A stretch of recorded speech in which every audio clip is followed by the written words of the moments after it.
So, Kobi, Noam, let's discuss a bit about the autonomy in the automotive industry and the state of the autonomy right now. I think that autonomous driving was very hyped a few years ago, and now we are getting to the stage of the real life. And in the real life, it's complicated, and we see the complexity of doing full autonomous driving. There is some deployments of robo-taxis around certain cities in the States as well as in China and a bit outside of the States. But I believe that until robo-taxi will really take off, it will take another 2 to 3 years. And until it will get into a passenger's vehicle and each one of us will be able to see how it's changing his life, it will take a decade at least. So, there's another trend of the private cars becoming better and better and more safe and increasing the autonomy level. So you see new features coming from Mercedes and BMW and those companies for better highway autopilot, better adaptive cruise control, and basically allowing the car to take more decisions. And this is a trend that goes in parallel with the robotaxi industry. You see basically the knowledge and experience coming from the robotaxis into that market, and they learn things from each other. So robotaxis is, in my view, is pushing this autonomy level throughout the market, and the passenger cars are trailing behind and taking stuff. But I agree with Kobi that the real scale and the real impact on our life is still years ahead of us.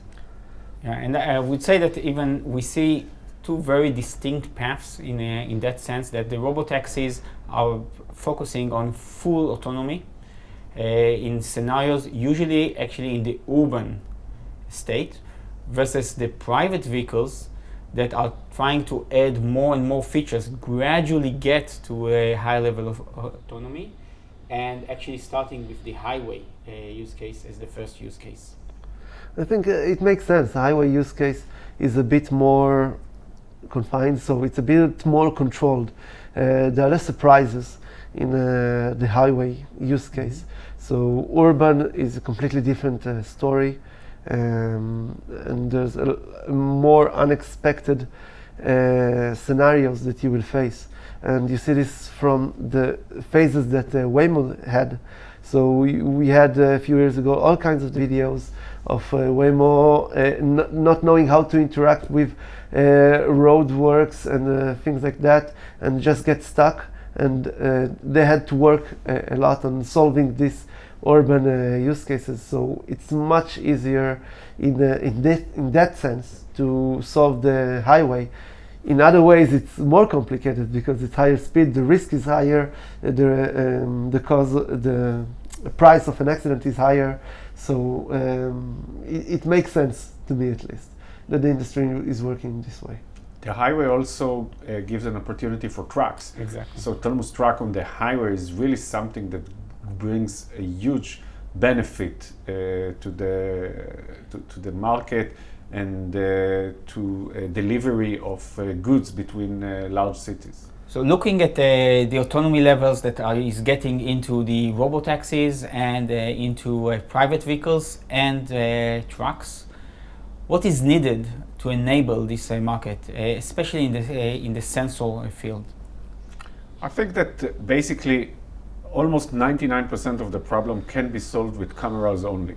It's basically a very good sensor, can see, they have the resolution. There is a huge AI stack that knows how to deal with computer vision and to process it.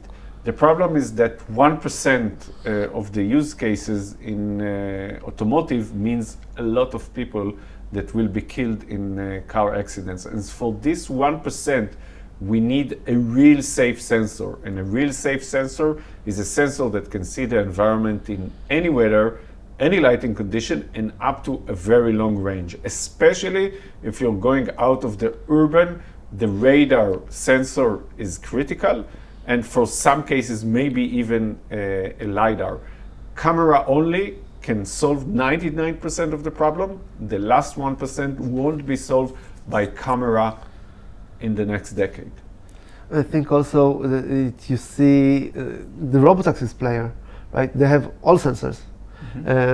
So the trend And the that trucks makes as well. and the trucks, the trend that makes sense is you start with the overkill.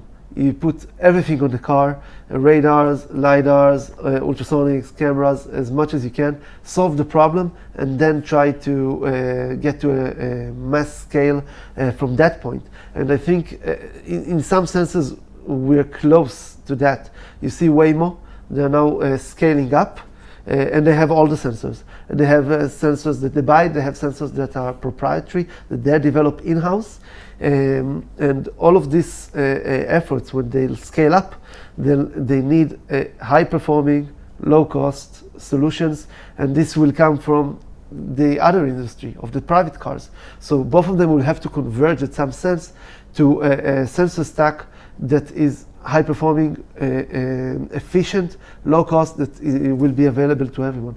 Also, just scaling the robo-taxis doesn't make sense before you really know what to do with the sensors. Like taking super expensive sensors, having a car that costs hundreds of thousands of dollars, maybe millions of dollars, just for single robo-taxis, and scaling from thousands of cars to 10,000s to maybe hundreds of thousands of cars doesn't make a lot of sense before you know what to do with the sensors. So I think it will happen now. The real discussion of what are how the to main, scale up. how to scale up.